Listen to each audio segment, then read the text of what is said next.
babes, it's Taylor and I'm back again with another nail video. It has been a while.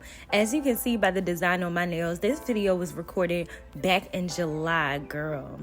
Life just been lifing, but it's okay. I'm back and I'm better. I got so many videos that I'm gonna post for you guys, so just stay tuned. Today, my client, she wanted some super sharp stilettos, and I do have a video on how I shape my nail tips to stilettos, and so I do have a video of that already on my channel, so I'm gonna link it in this video so you can check that out next if you haven't already. So I'm just gonna start with the application. I'm just using Model 1's Nude because I really like this one. And she wanted some white Frenchies with like the little wet look, so that's what we're doing today. It's a very simple, very easy nail set to do, so it doesn't really require much explanation. Therefore, it gives me plenty of time to get into some of these story times. This first story is very long and very detailed, so it might take us a while. This one is called My Dad Takes Storytime Very Seriously. Probably the earliest moments I have of my life are storytime. Dad would sit in his special seat in his room, and I'd sit cross-legged on the floor. Storytime was important. Storytime was special. Storytime couldn't be skipped. Every night, it was a ritual. An event. I liked it mostly. He'd often read from picture books. He'd always shuffle in new ones. Stories about animals, leaves, gremlins, ghouls, talking clouds, all that stuff. As a young kid, I didn't realize just how weird it was for him to have so many darn kids' books at his disposal. Anyways, there was one important rule that always came with his nightly storytelling. Whenever he shared a tale, I wasn't allowed to get distracted. In the earlier years, it felt like he was much more lax about this. If I yawned or dozed off, he was pretty forgiving. But if I interrupted him, saying I was hungry or bored or wanted to play video games, he'd shut me down quickly. He'd stare at me from his chair, an intense, angry glare. Then, with my full attention, he'd simply say, "What will the uninvited guests think about this?" Naturally, I didn't have a great answer to this question. At first, I assumed it was just an expression, akin to saying, "It's raining cats and dogs." Some phrase that sounded like nonsense, but one that I would understand when I was older. Either way, I ended up becoming a pretty good listener after months of this ritual, and started to really relish on these moments with my dad. The stories themselves were boring, sure, but he'd always work hard to spice them up with great pacing and impassioned voice acting. It wasn't until I turned 9 that his storytime rules became much stricter. At this point, if I got itchy and looked down at my arm to scratch it, he'd snap his fingers, then glare. "What would the uninvited guests think about this?" If I noticed a snowfall happening outside, my eyes briefly darting to the window, it would be another snap of his fingers, another disapproving look, and another mention of uninvited visitors. I'd even learned how to stare right at him, nodding intently at the appropriate story beats while my mind was off wandering about something else. Still, he'd somehow be able to catch it. Innocently, I brought this up to some of my close friends at school, who found the whole thing, including the fact that he still read stories to me, nightly even, a bit weird. My curiosity flamed, and I brought it up to him at dinner one day. "Dad, why is storytime so important?" He didn't look up to answer. fork with mashed potatoes in one hand, that day's paper held out in front of him in the other. It'll make you smarter when you grow up. You'll be thankful about it. The answer didn't really quell my curiosity. I pressed on it a bit more. And you really need me to pay attention the whole time? Yes, without a doubt. Not a particularly detailed answer from the old man. If this paints a strange picture about my pops, I do want to make something very clear. He was a great dad. He was always there when I needed him, whether it was for help on my homework or as a shoulder to cry on for something my 9-year-old self thought was the end of the world. He was supportive with all my hobbies, dorky as they were, and never seemed interested in forcing a particular worldview on me. There were only 2 topics he was guarded about: talking about my mom, who died giving birth to me, and of course, the stories. Once I hit 10, he ditched the picture books altogether. The next stories were all ones he came up with himself. They were interesting, to say the least. I can recall a few of them that left greater impressions on me, for reasons I'll get into soon. The first was the story about the werewolf who should have known better. This werewolf had sharp teeth, sharp claws, and a big heart, like all the werewolves that came before him. He'd heard all the tales about townsfolk crying foul about the wolves and blaming them for various ills. But he brushed them aside. This werewolf was an optimist. One fateful day, he climbed down the hill to finally greet the townsfolk, but they chased him out with pitchforks and rocks. He realized quickly, much as he wished it weren't the case, that things hadn't changed. His story would be the same as those wolves from generations past. The second story was about a boy who would freeze up in terror whenever there was an earthquake. Rather than dropping under the table and covering his head as he was supposed to, he'd instead stop in place, unable to move an inch. Noticing this, his mother decided to calm him with a story. Earthquakes, big and small, she told him, were all caused by a friendly giant in the sky. Small rumbles meant the giant was exercising, and bigger quakes meant the giant was bouncing on a trampoline. The stories were silly, but they helped the boy find some relief, and soon he was able to consistently drop cover and hold, all while visualizing a fantastical picture in the sky. The most important story of the bunch was one he decided to save for a special night. At this point, I've become the perfect listener. It was routine and instinct, and nothing could distract me, even as my dad's storytelling antics got stranger and stranger. He turned the TV on midway through the tale and start slowly lifting the volume. He'd walk around the room as he spoke, bouncing a ball against the wall with increasing force. And strangest of all, he'd sometimes bring large stuffed animals into the room that he would hide behind as he told the story.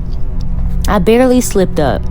Sometimes the face of a particular stuffed animal would pop out to me, or my eyes would be drawn to follow the movement of the ball he was bouncing. He'd always catch me. He'd always notice. He'd always say that line. What would the uninvited guests think about this? Finally, I asked him, "Who are the uninvited guests?" He broke into a big smile. It stretched across his face with an unsettling curve like a caterpillar, like his cheeks were being pulled. Then he shook his head. There's still time, he said. And there was indeed. The night of the party wasn't for a few weeks. When it finally rolled around, it was a sight to behold. I never knew my dad had so many friends. They were all laughing, friendly, mingling, shaking hands, looking at pictures around our house, eating, a gathering of sophisticated seeming adults. None of them paid much attention to me at first. I assumed this event wasn't a big deal. Dad had mentioned briefly that some folks might come over to our house in the near future. I still remember the look on his face when they arrived. It was an expression I'd never seen him wear before. He tensed up, a half smile on one side of his face. His eyes looked like they were welling up with tears as he squinted. I never quite knew what it meant. After dinner, the guests all started breaking off into some strange behavior. A few of them were staring up at the ceiling in our living room, spinning ever so slightly in place as they did. I saw a group of 5 or so just standing in the bathroom, not really doing anything. One of the guests, a gentleman in a fine suit, started climbing up the stairs on all 4s. When he got to the top, he walked back down to the bottom and just started again. A few others followed him. It didn't dawn on me that something was wrong until I saw one of the stranger's smiles dripping blood. I thought my brain was making things up, but then someone down the hall looked at me and waved with a similar tinged smile, red droplets flicking down from her teeth. I saw it more and more upon the guests and cried for my dad. He found me, grabbed my hand, and pulled me into his room. It's starting, he said. I heard him mutter to himself in a whisper. He shut the doors behind him and barricaded the entrance as I continued crying. It's story time, all right, he said. I was rattled beyond belief, but the words brought me a light, comfort. He sat in his special chair, the one he always sat in. Then he told me the story about Patrick Bear and the uninvited guests. I tried to listen intently. On one special day, Patrick found out that he was throwing a party. That was news to him. I felt a force pushing against the door. The guests rolled in one by one, more than he could have ever imagined. They were already inside. They spilled into the room wondering. I averted eye contact with them. My dad shot me a knowing, mindful look. I was doing what he wanted. They had big hats and big ties and fancy shoes, but Patrick Bear didn't care. A clutter of strangers gathered behind my dad's seat. They peeked their heads out to look at me. The others started sitting around me in a circle. They left only a small gap for me to lock eyes with my father. Through my blurry peripheral vision, I could sense all of their eyes were fixed on me. Patrick just wanted his alone time, so fancy friends didn't mean much to him. The whispers of the strangers were the hardest part. Look here. Do you want to have a staring contest? Look away for just one sec. They all said in different variations. The guest stayed longer than he would have liked. The bloodied smile of a stranger crept up right in front of me. I kept my dad's gaze with the 2-inch gap to the stranger's left that had been afforded me. But eventually, I saw my dad's neck slowly twist. His eyes had averted from me. They looked upwards now, towards a woman that was hovering in front of him. I heard cracks and snaps. The strange caterpillar smile returned to his face as his cheeks pulled in opposite directions. Blood pooled from his mouth. He briefly looked at me again, now with an apologetic gaze. I'm sorry, my sweet one. I had to look at your mother. His face and neck contorted in ways that didn't even make sense, but he was able to slip out one final line. How does the story end? Something in my gut knew that closing my eyes wasn't the answer. I was covered by the strangers, but still, I somehow looked ahead. Somehow, they were a blur. I couldn't look away from them, but my attention wasn't with them. It was with the story.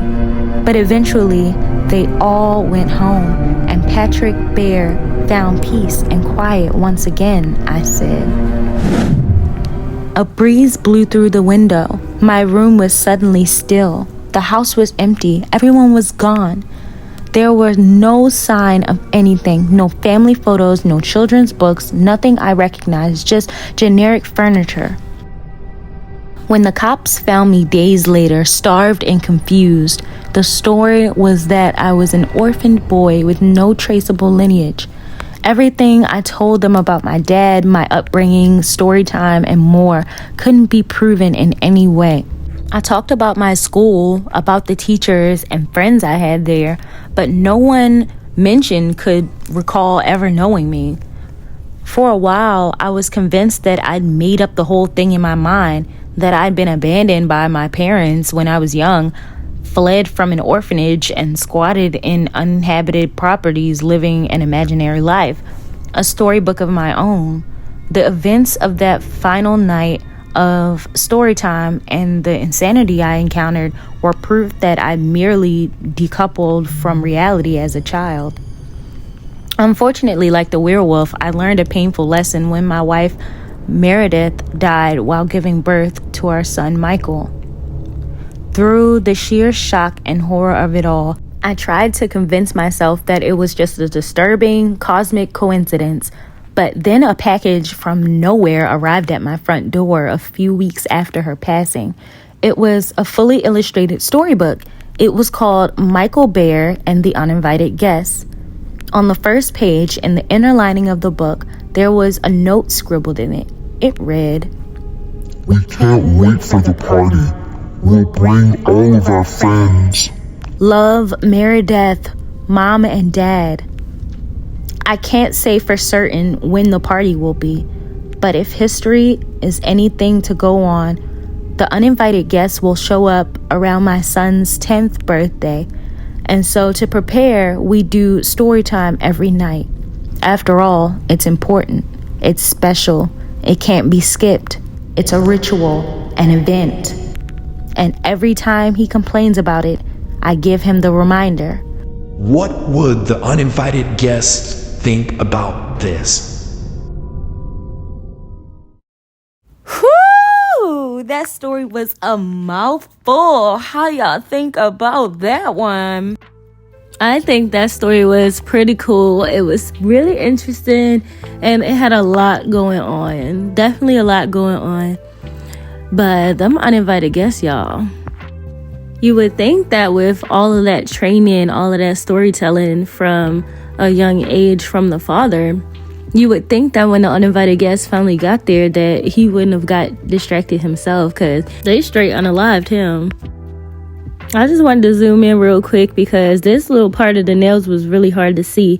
So basically, I just went ahead and gave her some French tips, some white Frenchies, and this that I'm using right now is the McCart rhinestone glue or rhinestone gel, and I'm just using a little dotting tool to apply the gel in like random dots and line strokes on the French tips, just to create that wet look that she wanted.